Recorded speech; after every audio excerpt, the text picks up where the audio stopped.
When first to this country a stranger I came, I placed my affections on a comely young dame.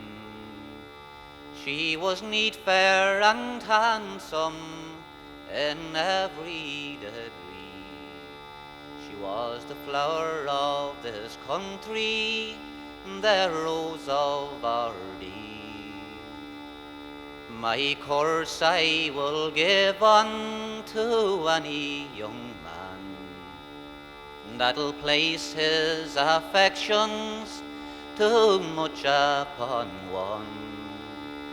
For they'll sit and drink with you till your money is gone. Then they'll go and they'll leave you for some other young man. I will go into the army for a month, 2 or 3, in search of fine damsels that I might chance for to see.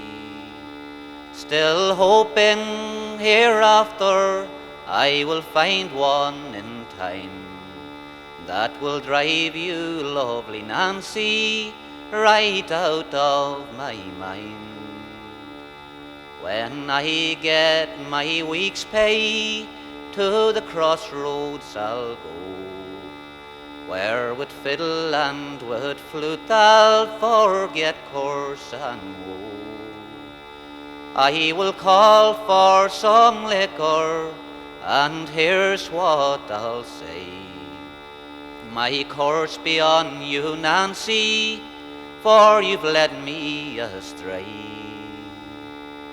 From Belfast to Bangor, to the Midlands I'll go. From Carlow to Mallow, where the black waters flow. I will go on to Kerry, where my mind might be free, to forget you, lovely Nancy, the rose of Ardee.